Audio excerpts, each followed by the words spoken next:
Hello everyone, ఈరోజు వీడియోలో అమ్మమ్మ వాళ్ళ ఊర్లో చేపలు పెడితే మేము తింటామని మా కోసం కూడా పంపించింది. సో అన్ని చేపలు ఏం చేస్తామని అమ్మ పచ్చడి చేద్దామని ఫిక్స్ అయింది.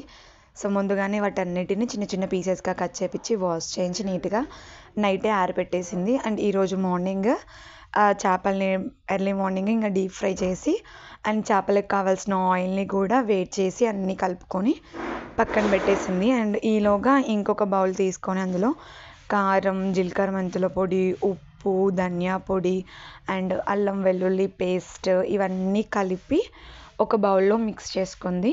అండ్ ఈ మిక్స్ చేసుకున్న ఈ మిక్చర్ని అంతా ముందుగా ఆయిల్ వేడి చేసి పెట్టుకున్నాం కదా, అందులో యాడ్ చేసి మిక్స్ చేసాము. అండ్ తర్వాత ఒక 2 లెమన్స్ దాకా తీసుకొని ఆ ఫ్లేవర్ ఉండటానికి, అండ్ ఫిష్ కౌస్ ఉంటుంది కదా, సో ఈ లెమన్ యాడ్ చేయడం వల్ల ఇంకొంచెం టేస్టీగా ఉంటుందని ఒక 2 లెమన్స్ దాకా యాడ్ చేసి ముందుగా ఫ్రై చేసి పెట్టుకున్న ఆ ఫిషెస్ని ఇందులో యాడ్ చేసి మిక్స్ చేయడమే. ఇంత సింపుల్గా ఫిష్ ఫ్రై కంప్లీట్ అయింది.